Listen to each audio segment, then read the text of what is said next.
Hello दोस्तों, मेरे प्यारे एनिमे के लवर। हम लोग आ चुके हैं अपने anime recognised as the seven princes anime पे, और यहाँ पर हम पार्ट 2 स्टार्ट करने वाले। पार्ट 1 को आप लोगों ने जिस तरह के सपोर्ट दिया गाइस, उसी तरीके से आप पार्ट सेकंड को भी देना, और चैनल को लाइक और सब्सक्राइब कर देना अगर पहली बार आए हो। सो हम उतनी ही जल्दी पार्ट 3 भी ले आएंगे गाइस। इस बार लाइक टारगेट गाइस हम लोग रखते हैं 100 का। पहले पार्ट में गाइस आप लोगों ने देखा हमारा जो करेक्टर लॉयड है बहुत ही अच्छी अच्छी लड़कियों से मिलता है और उनको अपनी टीम पे ज्वाइन करता है, और बहुत ही ज्यादा डीमंस की बैंड बजा देता है। तो बिना किसी देरी के हम पार्ट सेकंड पे जाते हैं। अगर आपने पार्ट पहला नहीं देखा तो ऊपर आई का बटन है, आप उसमें जाके पार्ट पहला देखो, जिससे आपको आइडिया हो कि इस एनिमे की स्टोरी लाइन क्या है। ये एनिमे इससे क्या एनिमे बहुत ही अच्छा एनिमे है गाइस। में देखा भी है या फिर नहीं? ग्रिम नाम में जवाब देता है और वो उससे बोलता है कि ये पुजुजो नाम का खरगोश माना ट्रांसपोर्टेशन का यूज कर रहा है। ये अपने शरीर से कुछ डीमोनिक थ्रेड्स को निकालता है और उन्हीं थ्रेड की हेल्प से ये बाकी सभी के सभी मॉन्स्टर्स को कंट्रोल कर रहा है। और वैसे भी लॉयड को मैजिक सीखने में काफी ज्यादा इंटरेस्ट था।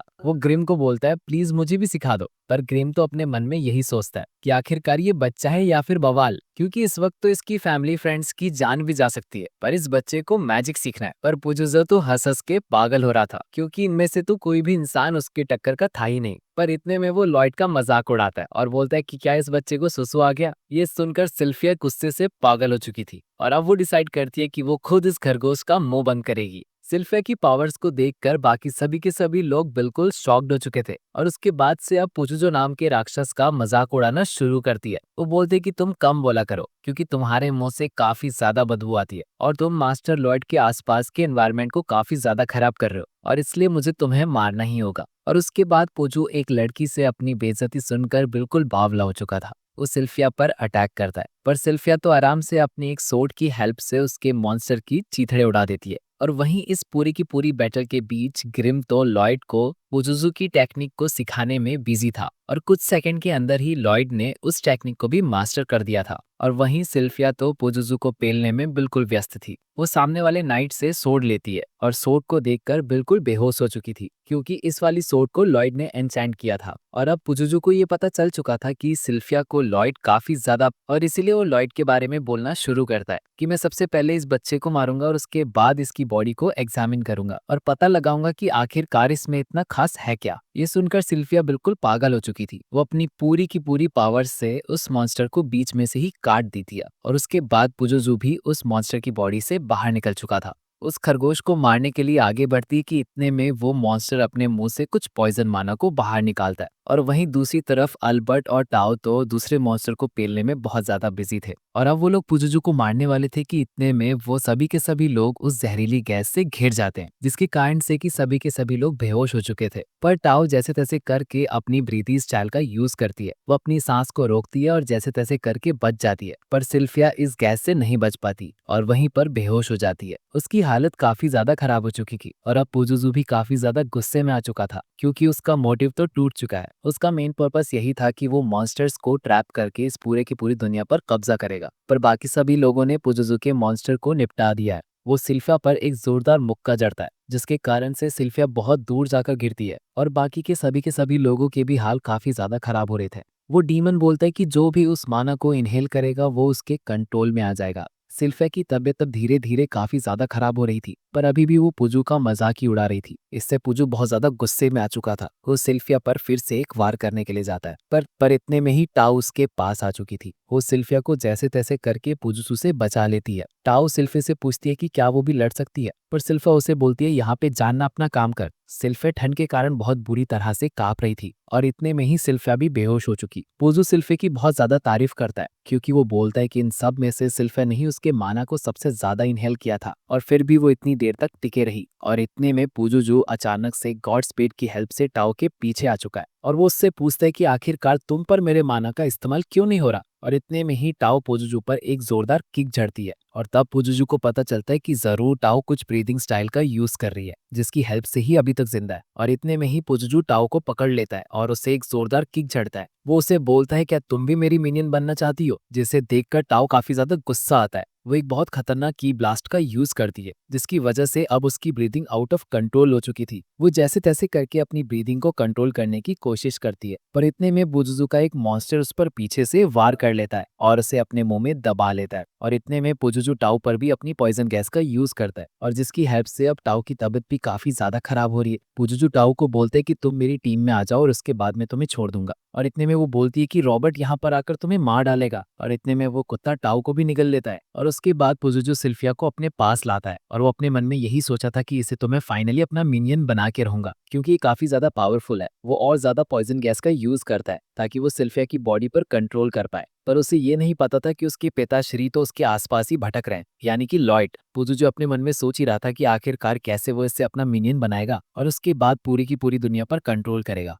और इतने में लॉयड को पता चल चुका था कि आखिरकार कैसे वो इन वेयरवुल्व्स पर कंट्रोल कर पा रहा है। दरअसल पुजू ने बचपन में ही इन वेयरवुल्व्स के पेरेंट्स को मार दिया है और अब वो लोग पुजू को ही अपना पेरेंट्स मानते हैं। पर इतने में पुजू ये देखकर बिल्कुल शॉक्ड हो चुका था कि आखिरकार ये बच्चा लॉयड अभी तक जिंदा कैसे है। वो उससे पूछते हैं कि आखिरकार तुम मेरी पॉइजन गैस से कैसे बच सकते हो। और इतने में लॉयड बोलता है पता नहीं। क्या मतलब पता नहीं? ये गैस काफी ज्यादा खतरनाक है। और इतने में पुजुजू ग्रिम को देखता है और वो देखता है कि ये तो सच में एक डीमन है। वो उसका मजाक उड़ाते हुए बोलता है कि आखिरकार तुम इतनी क्यूट सी चीज में क्यों बदले हो और आखिरकार तुम एक बच्चे के साथ क्या कर रहे हो? तुम तो डीमन के नाम पर एक लंक हो। और ग्रिम तो अपने मन में यही सोच रहा था कि जब भी लॉयड की पावर देखेगा तो ये बंदा खुद चूहे में बदल जाएगा। लेकिन पुजू ग्रिम की बातों को बिल्कुल भी सीरियस नहीं लेता। पर इतने में ही वो अपने मॉन्स्टर से इन लोगों पर अटैक करना शुरू करता है और लॉयड तो अपने मन में यही सोच रहा था कि वो सबसे पहले ट्रांसपोर्टेशन को यूज करेगा। और ये वाली जगह ट्रांसपोर्टेशन को यूज करने के लिए काफी ज्यादा अच्छी है क्योंकि यहाँ पर उसे कोई भी देखने नहीं वाला और वो माना ट्रांसपोर्टेशन की हेल्प से कुछ भी क्रिएट कर सकता है।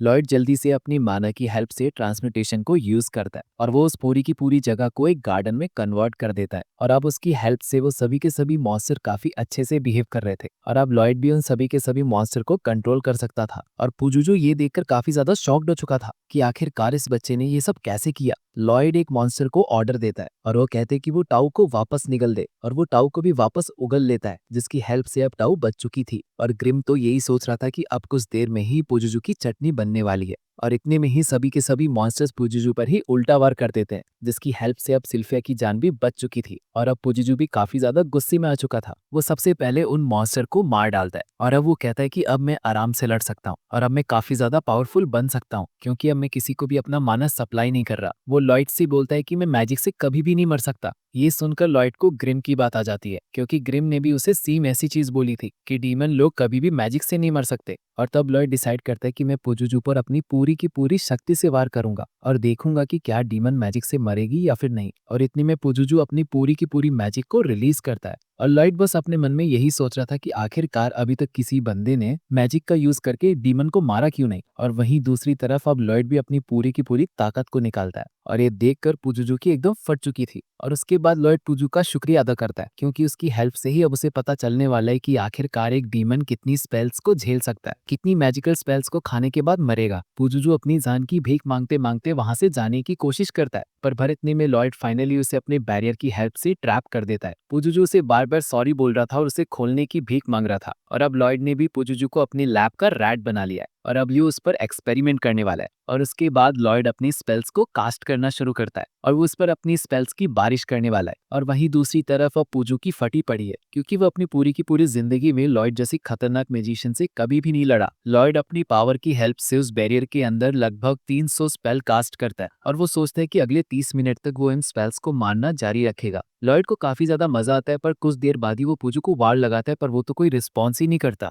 और अभी तो सिर्फ कार्यक्रम को 2 ही मिनट हुए। वो अपनी बैरियर को हटाकर वो देखता है कि पुजुजू तो 2 मिनट के अंदर ही मर चुका है और अब बाकी सभी लोगों को भी होश आना शुरू हो जाता है। लॉयड जल्दी से अल्बर्ट के पास जाता है और सिर्फ बोलता है कि यहाँ पर रॉबर्ट नाम का एक शख्स आया था और उसने ही पुजुजू को मार गिराया। और वहीं दूसरी तरफ ग्रिम पुजुजू को बोलता है हाँ बेटे आया समझ, मेरा मकसद भी इस बच्चे से रिवेंज लेना है पर अभी मैं काफी ज्यादा वीक हूँ। मैं धीरे धीरे अपनी पावर को इंक्रीज करते रहूंगा और उसके बाद इस बच्चे से अपना रिवेंज लूंगा पर कहीं ना कहीं मुझे ये बच्चा पसंद है। पुजू की बॉडी राख में बदलती है और उसके बाद ग्रिम पुजू की बॉडी को एब्सॉर्ब कर देता है और अब उसके पास थोड़ी बहुत नई पावर्स आ चुकी थी और टाओ तो फिर से रॉबर्ट के नाम पर बिल्कुल बावली हो चुकी थी। और अब वो लोग फिर से वापस अपनी किंगडम में आते हैं और किंग अब लॉयड से भी काफी ज्यादा खुश था। अल्बर्ट स्टैमिना वाले अंकल को बोलता है कि लॉयड को भी किंग की गद्दी के लिए कॉन्टेस्ट करने के लिए देना चाहिए। स्टैमिना वाले अंकल लॉयड से पूछते हैं कि आखिरकार क्या वो किंग बनने चाहता है। और उसके बाद लॉयड और सिल्फिया दोनों ही प्रिंसेस एलिजा के पास जाते हैं और वो देखते हैं कि उनके गार्डन में तो काफी खतरनाक चीजें भरी पड़ी है और इतने में प्रिंसेस एलिजा लॉर्ड पर गिर पड़ती है और उसे बोलती है, अरे मेरे छोटे भाई तुम आ गए, और उसे कुछ क्रेजी चीज देती है जिसे देखकर सिल्विया बिल्कुल बावली हो चुकी थी और प्रिंसेस एलिजा को शीरो के बारे में पूरी की पूरी कहानी बताता है। पर इतने में सिल्विया लॉर्ड को बोलती है कि हम लोगों को यहाँ से जाना चाहिए, क्योंकि उसे लगता था कि प्रिंसेस एलिजा के पास कोई भी दिमाग नहीं है। इतने में ही प्रिंसेस एलिजा लॉर्ड के सामने अपने सबसे खतरनाक मॉन्स्टर को वहां पर बुला देती है और लॉर्ड ये देखकर बिल्कुल शॉक्ड हो चुका था कि उसे तो ये पता ही नहीं चला कि आखिरकार ये मॉन्स्टर मेरे पीछे कब आ गया और आखिरकार एलिजा ने इसे ऑर्डर कैसे दिए। लॉर्ड अपना दिमाग दौड़ाता है और आखिरकार में उसे पता ही लग जाता है कि आखिरकार कैसे प्रिंसेस एलिजा ने उस मॉन्स्टर को ऑर्डर दिए हैं। लॉर्ड उसे बोलता है, प्लीज मुझे सिखा दो। एलिजा प्रिंस को बोलती है कि इधर तुम्हें अपने मॉन्स्टर के साथ कम्युनिकेट करना है तो सबसे पहले तुम्हें उनसे प्यार करना होगा। प्रिंसेस एलिजा के जानवर भाई काफी ज्यादा ठरके थी और लॉर्ड तो एक प्रोडोजी था, उसे पता लग जाता है कि आखिरकार उसे मॉन्स्टर्स के साथ कैसे कम्युनिकेट करना है। वो सबसे पहले अपने ब्रेन से उस मॉन्स्टर के दिमाग तक अपना माना पहुंचा देता है और अब तो शीरो भी वैसा ही वैसा करता है जैसा कि लॉर्ड उसे बोल रहा था और बाकी सभी लोग भी ये देखकर काफी ज्यादा शॉक्ड हो चुके थे कि आखिरकार लॉर्ड ने ये सब कुछ इतनी आसानी से कैसे कर दिया। और अब सिल्विया और लॉर्ड वापस से अपने किंगडम में जाने वाले थे कि इतने में सिल्विया उसे बोलती है कि लॉर्ड अब हम दोनों तलवारों से खेलेंगे। पर इतने में ही अल्बर्ट वहां पर आ चुका था और वो लॉर्ड को बोलता है कि मुझे कुछ चीजों के लिए तुम्हारी जरूरत है और उसके बाद सिल्वी और अल्बर्ट लॉर्ड के लिए लड़ने लगते हैं कि आखिरकार लॉर्ड किसके साथ जाएगा। कि इतने में ही सामने से फोर्थ प्रिंस आता है और ये भी लॉर्ड का भाई था, इसका नाम डियान था। वो सबसे पहले तो अल्बर्ट और लॉर्ड को हाई हेलो बोलता है और अल्बर्ट लॉर्ड को बुलाना शुरू करता है कि डियान एक ब्लैक स्मिथ है और उसका काम है तलवारों को एन्चेंटमेंट करना। और जब से उसने लॉर्ड के एन्चेंटमेंट के बारे में सुना है तब से वो काफी ज्यादा एक्साइटेड हो चुका है और तभी वो लॉर्ड से मिलने के लिए बहुत दूर से यहाँ पर आया है। उसने बहुत अलग अलग एन्चेंटमेंट को सीखा है। डियान को तो ये बिल्कुल भी विश्वास नहीं हो रहा था कि एक इट्टू से बच्चे ने इतनी बढ़िया से एन्चेंटमेंट की है। डियान लॉर्ड को बोलता है, अगर हिम्मत है तो मेरे सामने किसी स्वॉर्ड को एन्चेंट करके दिखाओ। और उसके बाद लॉर्ड जल्दी से अपने खूबसूरत दिमाग से एक स्वॉर्ड को जल्दी से एन्चेंट कर देता है और ये देखकर तो डियान के मुंह पे 12 बज चुके थे। उसे बिल्कुल भी विश्वास नहीं होता कि कोई इंसान एक स्वॉर्ड के अंदर लगभग 50 एन्चेंटमेंट लगा सकता है। डियान लॉर्ड को देखकर काफी ज्यादा खुश था। वो सबसे पहले उसे गोदी उठाता है और उसे बोलता है कि वो तुम ही हो जो कि मेरे ड्रीम को पूरा कर सकता है। और डियान का सपना ये था कि उसे एक ऐसी स्वॉर्ड बनानी है जिससे कि फायर बॉल भी फेंक सकते हैं और अगर किसी को उस स्वॉर्ड को बनाना है तो उसके लिए किसी बेहतरीन ब्लैक स्मिथ और किसी खतरनाक एन्चेंटर की जरूरत पड़ेगी। अब लॉर्ड भी ये देखकर काफी ज्यादा एक्साइटेड हो चुका था। वो फैसला करता है कि वो जरूर वैसे स्वॉर्ड को बनाएगा जिससे कि वो फायर बॉल को भी फेंक सकते हैं। वो लोग अपने कार्यक्रम को शुरू करते हैं और भाई ये लॉर्ड लड़की कैसे बन गया। वो लोग सबसे पहले एक स्वॉर्ड के पीस को लेते हैं और उसके बाद लॉर्ड उसमें एन्चेंटमेंट डालना शुरू करता है पर वो मेटल का पीस तो बार बार नष्ट हो रहा था। अरे डिस्ट्रॉय अंग्रेजों, वो लोग बहुत ट्राई करते हैं पर बारी बारी करके वो मेटल का पीस तो बर्बाद हो रहा था। लॉर्ड को बिल्कुल भी समझ नहीं आता कि आखिरकार वो गलत कैसे साबित हो सकती है। इतने में वो उस केमिकल को देखता है जो कि वो लोग यूज कर रहे थे और तब डियान उसे बताता है कि मैं ये केमिकल चोर बाजार से 2 रुपए में लाया था। और तब लॉर्ड को समझ आता है कि आखिरकार वो लोग स्वॉर्ड को क्यों नहीं बना पा रहे हैं। इस केमिकल की क्वालिटी तो बिल्कुल एमसेस्ट की गानों की जैसी है और अब अगर उन लोगों को उस स्वॉर्ड को बनाना है तो सबसे पहले उन्हें बढ़िया से केमिकल को ढूंढे लाना होगा और वो केमिकल तो सिर्फ डंजन में ही मिलता है और लॉर्ड तो बिल्कुल भी डंजन में जा नहीं सकता। पर इतने में सिल्विया उसे बताती है कि अब स्टामिना वाले अंकल ने ये डिसाइड किया है कि तुम भी किंगडम से बाहर जा सकते हो एडवेंचर के लिए। और ये देखकर लॉर्ड तो बहुत ज्यादा खुश होता है। उसके अगले पल ही सिल्विया और लॉर्ड दोनों ही गिल्ड जाते हैं ताकि उन लोगों को कुछ क्वेस्ट मिल सके और वो लोग डंजन में जा सके। और इतने में गिल्ड गर्ल उन्हें बोलती है कि सबसे पहले लॉर्ड को माना स्टोन पर अपना हाथ रखना होगा ताकि वो लोग इमेजिन कर सके कि आखिरकार इस बच्चे के पास कितना मैजिक है। और लॉर्ड तो अपने मन में यही सोच रहा था कि अगर उसने गलती से भी माना स्टोन पर हाथ रखा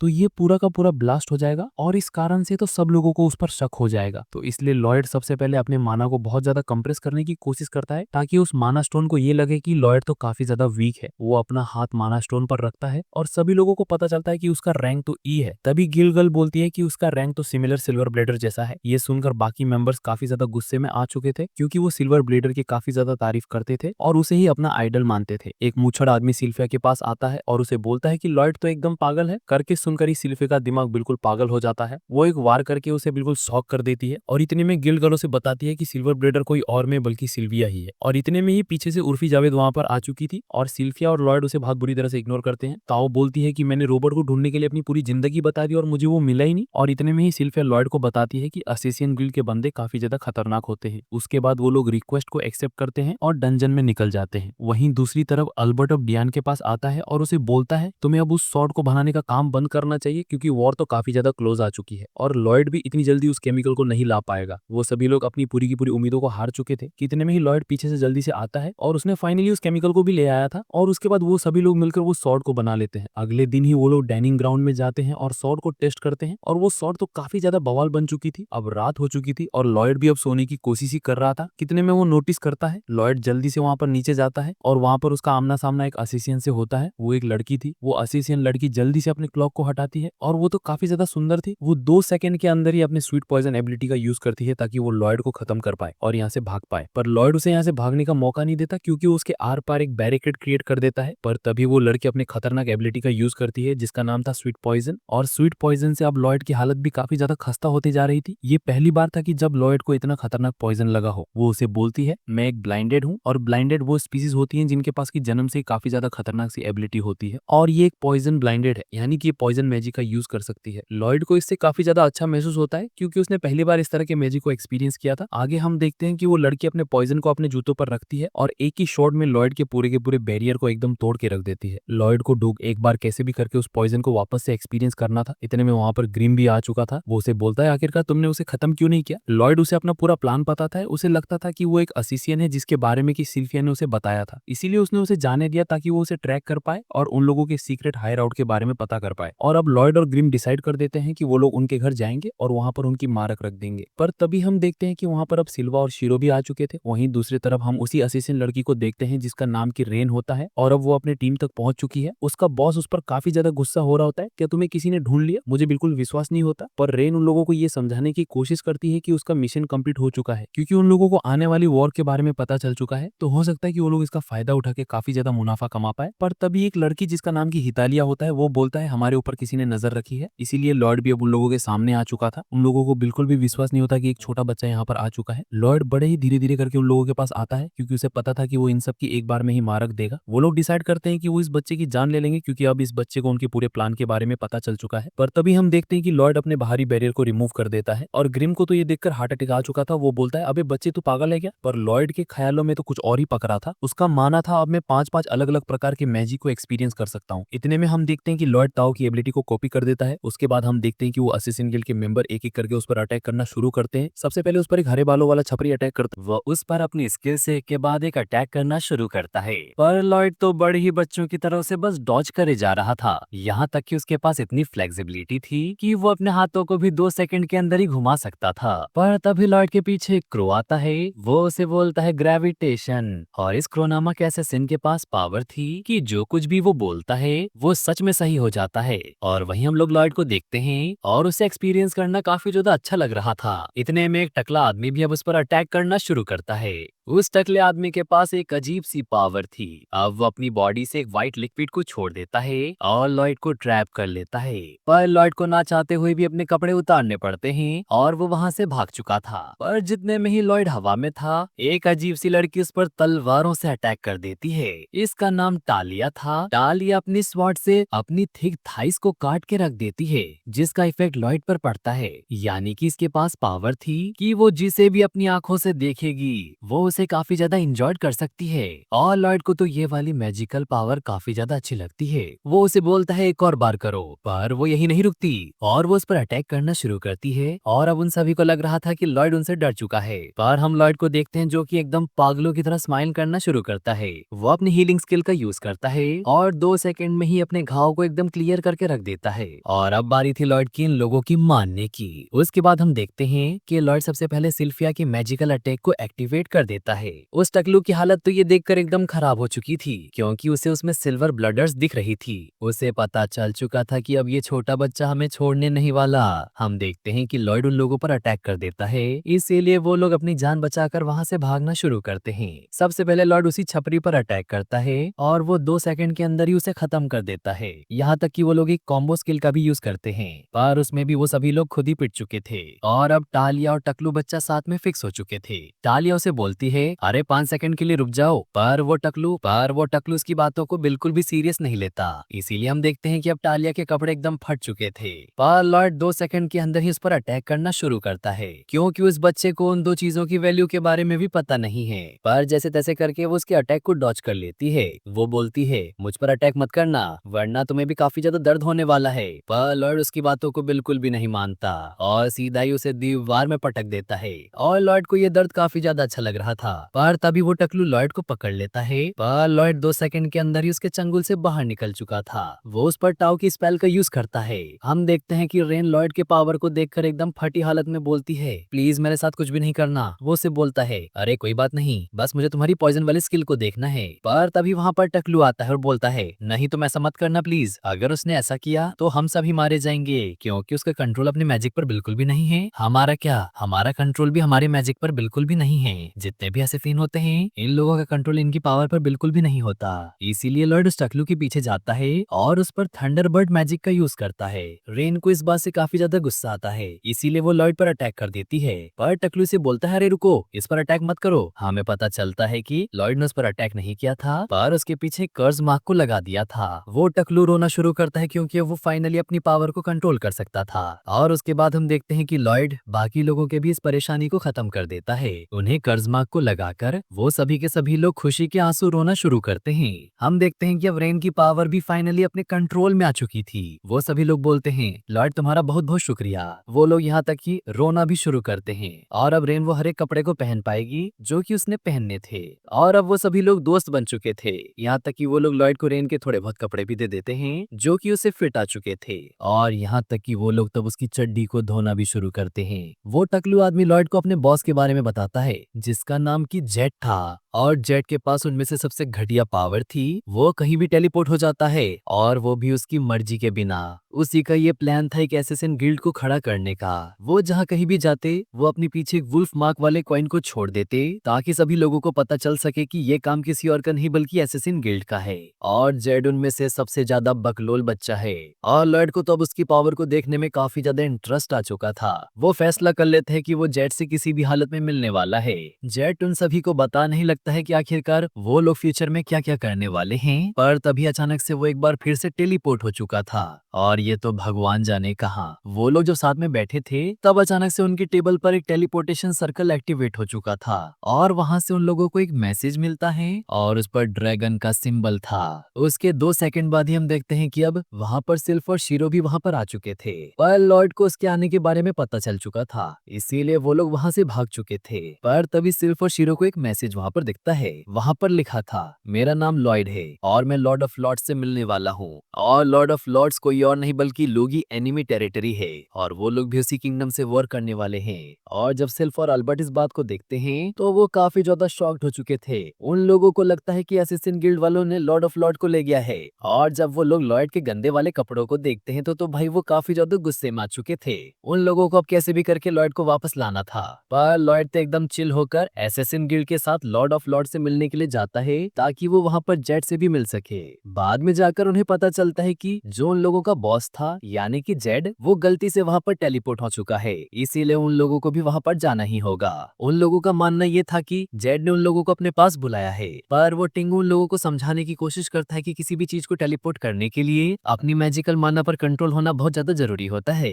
इसीलिए मुझे तो नहीं लगता कि ये चीज जेड ने की है। पर फिर भी वो लोग नहीं मानते, इसीलिए लॉर्ड को ना चाहते हुए भी उनके साथ जाना ही पड़ता है। उसके बाद हम देखते हैं कि लॉर्ड काउंट की रफ्तार से आगे बढ़ना शुरू करता है, और अब वो लोग फाइनली लॉर्ड ऑफ लोगोस तक पहुंच चुके थे। उन लोगों ने कुछ बहुत ही तेज स्पीड से वहां पर ट्रेवल किया था, इसीलिए सभी लोगों की हालत एकदम खराब हो चुकी थी। टैलिया लॉर्ड को बोलती है कि जो रेन है वो जंगल में गई है ताकि वो तुम्हें इम्प्रेस कर सके, क्योंकि वो बचपन से ही फॉरेस्ट में आती रही है और उसे फॉरेस्ट के बारे में काफी कुछ नॉलेज है। पर सभी को पता था कि वो टिंगविस्टी से तो बिल्कुल भी इम्प्रेस नहीं होने वाला। उसके बाद वो सब उसे ये बताते हैं कि आखिरकार उन लोगों को रेन कैसे मिली। एक बार जब जेट गलती से टेलीपोर्ट होकर कहीं चले गया था, तो जब वो वापस आया उनकी टीम के पास, तो उसके हाथ में एक अजीब सा प्राणी था। अचानक से रेन ने उस वक्त अपनी स्वीट पॉइजन की एबिलिटी का यूज कर लिया, जिसकी वजह से कि उनके सब बेटे मरने लगे। पर जेट ने ये फैसला कर लिया था कि वो कैसे भी करके उस छोटी सी बच्ची को पाल के रहेगा। उसने बहुत कोशिश की ताकि वो रेन की मैजिक को कंट्रोल कर पाए, पर अफसोस ऐसा नहीं हो पाया। उसके बाद हम देखते हैं कि उन लोगों ने साथ मिलकर काम करना शुरू कर लिया, यहाँ तक कि अब रेन ने भी उनका साथ देना शुरू कर लिया था। पर फिर भी वो लोग किसी भी चीज को अचीव नहीं कर पाए, और अब धीरे धीरे करके रेन को भी उनके साथ काफी अच्छा लगना शुरू हो चुका था, क्योंकि ये पहली बार था कि जब रेन के सामने किसी ने अपना प्यार जताया था। जेड बहुत सी पढ़ाई करता है ताकि वो रेन की मैजिक को कंट्रोल कर पाए, और आखिर में जाकर वो फाइनली एक ऐसे कपड़े को बना देता है जिसकी वजह से कि वो रेन की मैजिक को कंट्रोल कर पाता है। वो टिंगू बोलता है, लगता है जेड काफी अच्छा आदमी था, इसीलिए मुझे कैसे भी करके उसे मिलना ही है। हम देखते हैं कि अब रेन वापस से वहां पर आ चुकी है, और उसने एक बहुत ही घटिया जैसा खाना वहाँ पर बना दिया है। सभी लोग उस खाने की शक्ल को देखकर ही एकदम डर चुके थे। पर तभी टेलिया बोलती है, हमारे साथ 7 प्रिंस भी है, तो मुझे तो नहीं लगता कि वो ऐसा खाना खाता भी होगा। बाहर वहीं हम देखते हैं कि लॉर्ड और ग्रिम तो उस खाने को एकदम भुकड़ों की तरह खाना शुरू करते हैं और इसीलिए बाकी लोग भी ना चाहते हुए भी उस खाने को जैसे तैसे करके खा लेते हैं। वो लोग लॉर्ड से इंस्पायर होकर उस पूरे के पूरे खाने को खा लेते हैं। वो टकलू लॉर्ड को जेट की कहानी बताना शुरू करता है।